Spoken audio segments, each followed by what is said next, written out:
O tema da mensagem dessa noite é da confusão ao banquete. O convite é para todos, mas não é de qualquer jeito. Eu me casei no dia 15 de janeiro de 2011. Já fazem 15 anos. E sabe qual foi talvez uma das coisas mais complicadas do nosso casamento? Elaborar a lista de convidados. Quem já passou por esse drama, assim, levanta a mão para me ver. Aleluia. Aí você pensa, porque numa lista de convidados a gente tem que ponderar algumas coisas. Primeira coisa, quantidade de lugares. É um espaço para muita gente, para pouca gente. Proximidade versus amizade.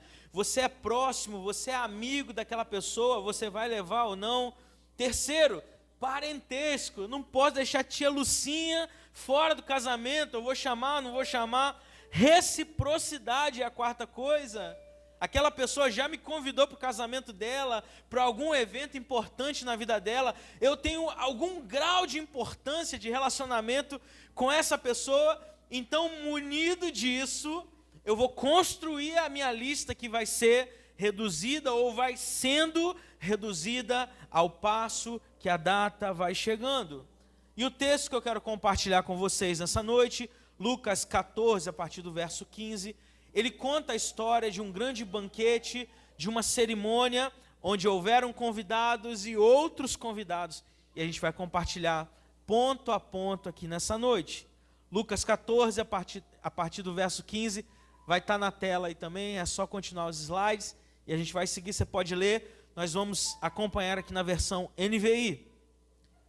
Ao ouvir isso, um dos que estavam à mesa com Jesus lhe disse: bem-aventurado aquele que comer no banquete do reino de Deus.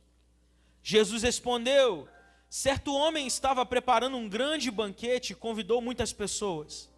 Na hora de começar, enviou o seu servo para dizer aos que tinham sido convidados: venham, porque já está tudo pronto.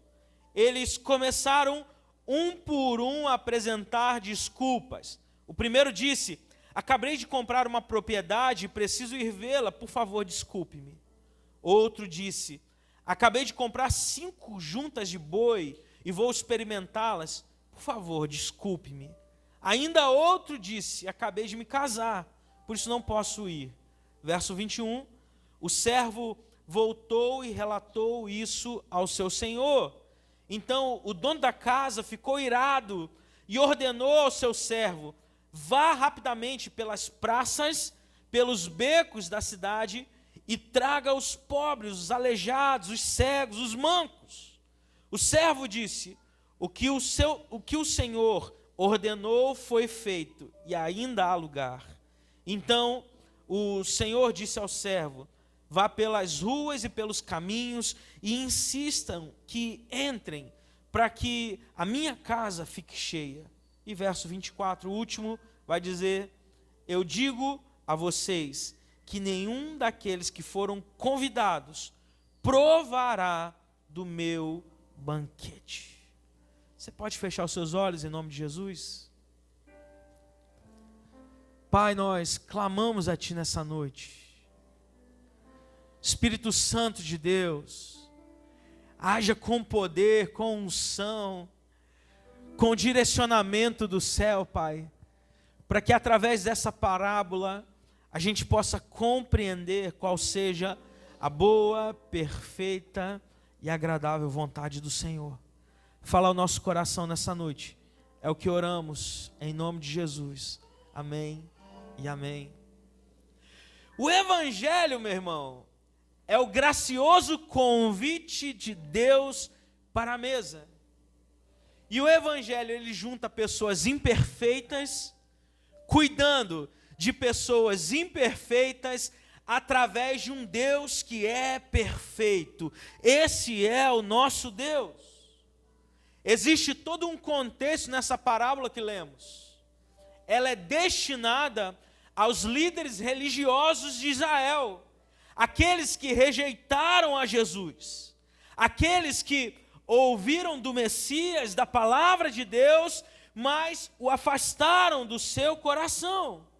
Então, eu não posso pensar que o evangelho, que o reino de Deus é um clube de pessoas perfeitas, puras, sem mancha, sem mácula. Pelo contrário, é um grupo de improváveis, pessoas como eu e você, que são chamadas pelo Senhor, pela graça de Deus, para alcançarmos misericórdia, perdão e visão através do chamado de Deus. Por isso, existem realidades e verdades contidas nesse texto que eu quero apresentar para você nessa noite. A primeira delas é a mesa, o orgulho e a falsa segurança religiosa. Número 1, mídia, vem comigo, ponto número 1. A mesa, o orgulho e a falsa segurança religiosa. Antes da parábola, Jesus estava numa refeição na casa de um líder fariseu, Lucas 14:1. Ele confronta o orgulho, a busca pela honra e a lógica de convidar os iguais. Você imagina se numa igreja, se nesse domingo, a gente só tivesse pessoas que pensam iguais, que são iguais, que têm a mesma maneira de viver. O evangelho não é sobre isso. É para o rico, para o pobre, é para a mulher, para o homem, é para aquele que necessita de uma palavra, é para aquele que tem estudo, para aquele que não tem. Então, essa parábola, ela vem como uma resposta a uma fala religiosa bonita, mas superficial. Qual é a fala? Bem-aventurado aquele que comer pão no reino de Deus. Ou seja, gente falando do reino como se já tivesse uma cadeira cativa, mas sem submissão a Cristo. Jesus é o rei da terra. Jesus é o governante da nossa vida. Jesus é que manda na nossa igreja, é que manda na nossa história. Então, se nós temos livre acesso ao trono da graça de Deus, é por conta do sacrifício vivo de Jesus por cada um de nós. Se hoje nós não estamos no carnaval, na festa da carne, e nós podemos celebrar diariamente, porque não é um espaço de dias, não é só um momento, é eternamente, é porque Jesus já se sacrificou e se entregou pela minha e pela sua vida. Então, é possível falar de mesa, de reino, de inclusão, de festa, e ainda assim permanecer longe do rei. Porque só falar dessas coisas não significa que nós estamos vivendo essas coisas. Os líderes de Israel, eles tinham a Torá, eles conheciam a palavra, mas eles não se deixaram conhecer e não se entregaram diante do rei. A segunda coisa que essa parábola nos ensina é que Deus prepara tudo e oferece de graça. Número 2, Deus prepara tudo e oferece de graça. Um certo homem, ele deu uma grande ceia e convidou a muitos. O anfitrião é Deus, o banquete aponta para a salvação, a comunhão do reino, no horizonte as bodas do Cordeiro. Mas note, tudo já estava preparado. Nós cantamos isso aqui hoje, né? Tudo está preparado. Já está tudo pronto. Só basta, o primeiro passo já foi dado por Deus, já foi dado por Cristo. Só basta nos aproximarmos do trono do Senhor, da presença de Deus e mergulharmos naquilo que Ele tem para nós. Hernando Dias Lopes, ele vai dizer: a salvação, ela não nasce do esforço humano, nem de parceria, porque o banquete já está pronto e é Deus que nos convida. Se nós lêssemos algumas referências cruzadas na Bíblia, por exemplo, Efésios 2:8 em diante vai dizer que a graça que salva e cria para boas obras. Isaías 55, a partir do verso 1, é o convite gratuito de Deus. Romanos 5:8 é o amor que toma a iniciativa. Então tudo faz parte do plano de Deus. Você não é um erro, você não é um acaso, você não é um acidente, mas Deus, Ele projetou tudo desde o início, desde a queda, desde Adão e Eva. Tudo já está debaixo da soberana graça, bondade, vontade e o tempo de Deus sobre a nossa vida. Às vezes, a gente vem num culto como esse, não sei se você já fez isso, eu já fiz pelo menos, e a gente pensa assim, rapaz, fulaninho podia estar aqui para ouvir a palavra. Eu me lembro que em 1995, não era não, mas um ano bem antigo, eu estava num culto de jovens, e eu fui assistir a mensagem. Eu gostava muito do pastor que ia pregar, e naquele culto, uma igreja para pelo menos 500 pessoas, devia ter umas 20, assim, chutando para cima. E amado, o pastor, ele detonou quem estava lá, mas ele brigou mesmo. E ele falou, a igreja não pode estar vazia e tal, e aquela chamada no povo, eu lá sentadinho, eu falei, meu Deus. E naquele dia eu parei para pensar uma coisa, talvez quem devesse ouvir aquela chamada, aquele sermão, aquela bronca, não era quem estava presente, mas quem estava ausente. Mas pense em algo, Deus, Ele separou você, para estar aqui, porque Ele quer trabalhar na sua vida. É você que vai ser o canal de Deus, é você que vai ser o atalaia, a flecha do Senhor, levando essa palavra, essa mensagem. É você que precisa ser transformado, e a gente não deve terceirizar e pensar no outro, mas na nossa vida, o que a gente precisa mudar de fato? Em terceiro lugar, no meio do convite, número 3, existem desculpas respeitáveis, mas um coração indiferente. Number 3. São 6, até o final a gente vai lá. Desculpas respeitáveis, mas de um coração indiferente.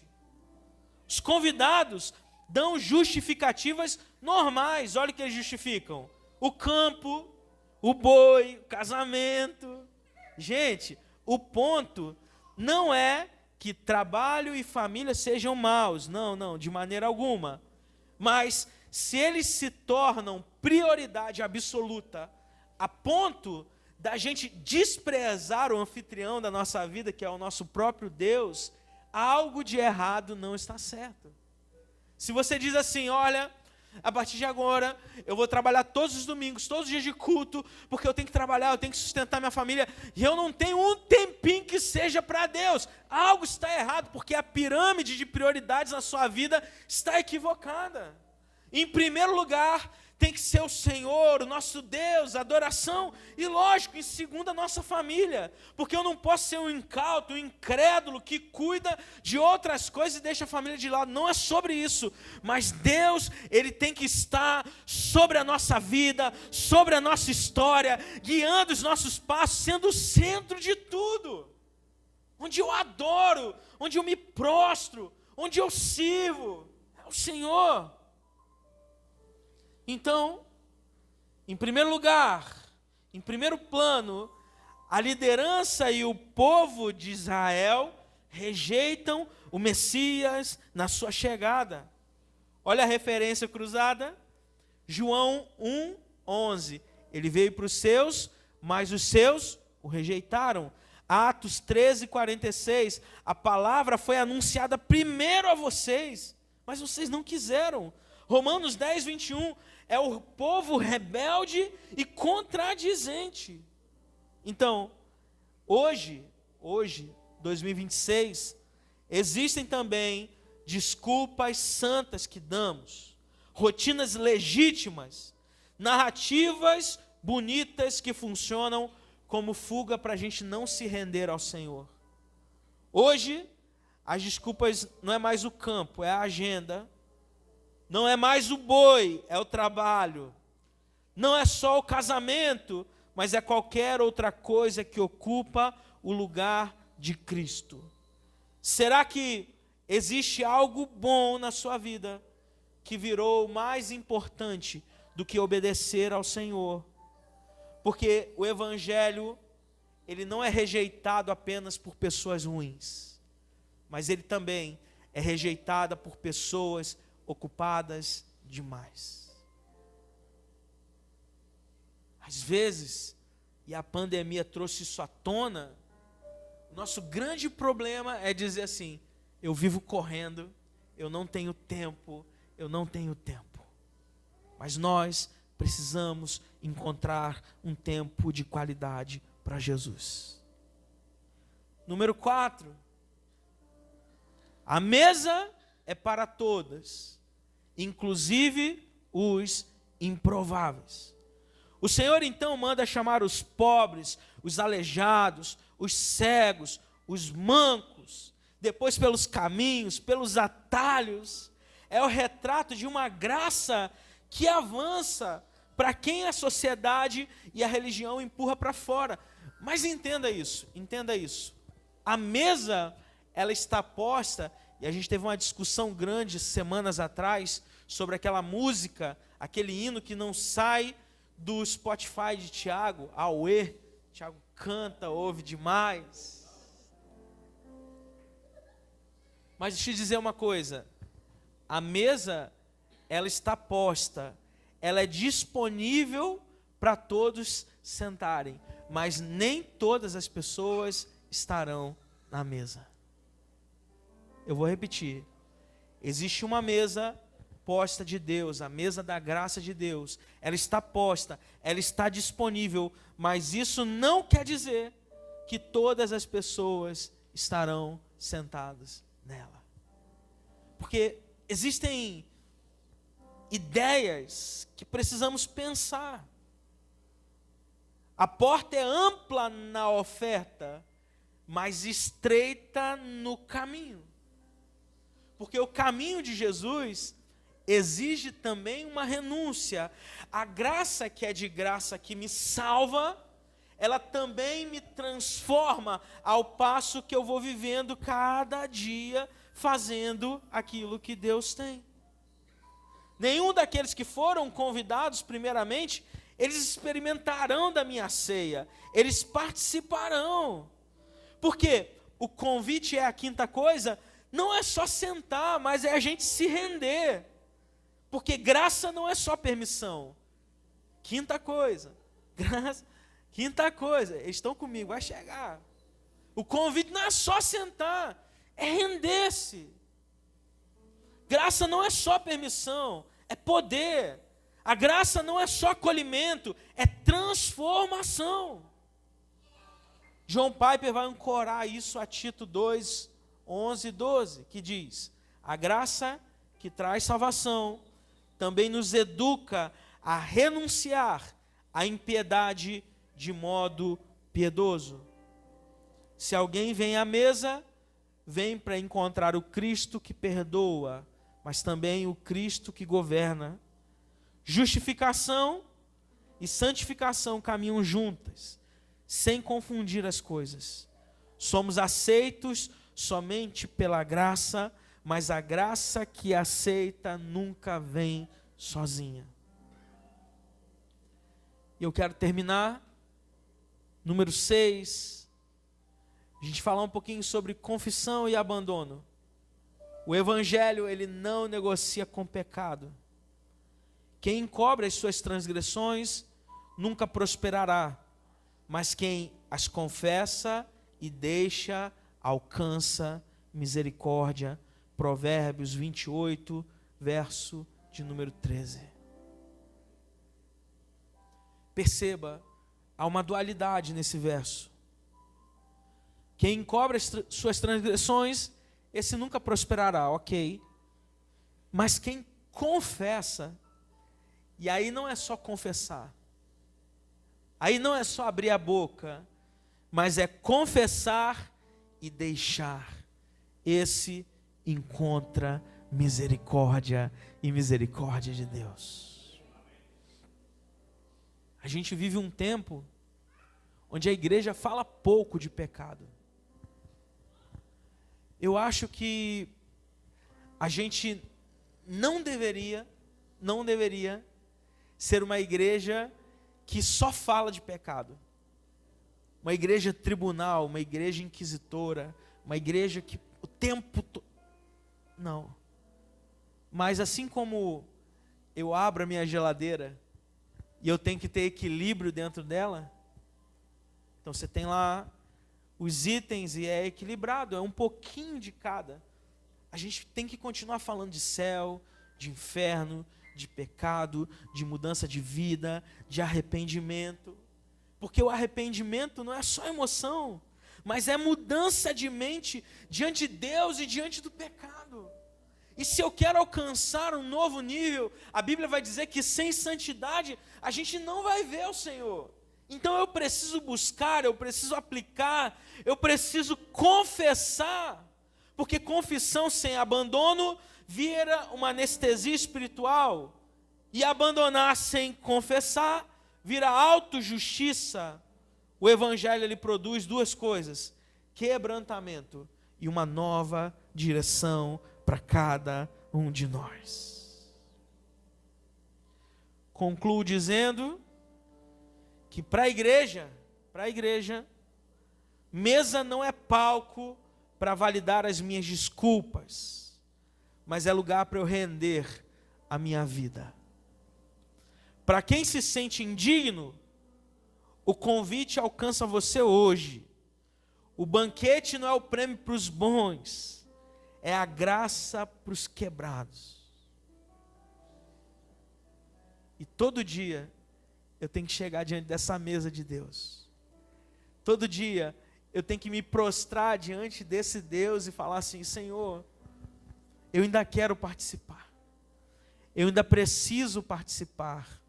Eu ainda preciso estar na tua presença, porque eu erro todo dia, mas é a graça do Senhor que me consome, é a graça do Senhor que me invade, é a graça do Senhor que me transforma, que me fortalece, que me mantém de pé. Não é a minha autojustiça, não é o que eu penso sobre mim, não é se sentir o dono do lugar,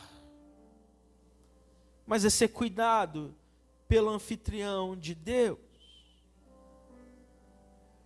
Talvez você pense hoje que você não merece sentar na mesa de Deus. Na verdade, ninguém merece. Ninguém é bom demais. Os primeiros convidados talvez pensaram a mesma coisa. Eu e você podemos ter lutas na nossa vida em diferentes áreas, mas o Senhor, Ele continua cuidando e cuidando. Se o Evangelho fosse só acolhimento, a cruz não seria necessária. É transformação e cuidado. Transformação e cuidado ao passarmos pela cruz de Cristo.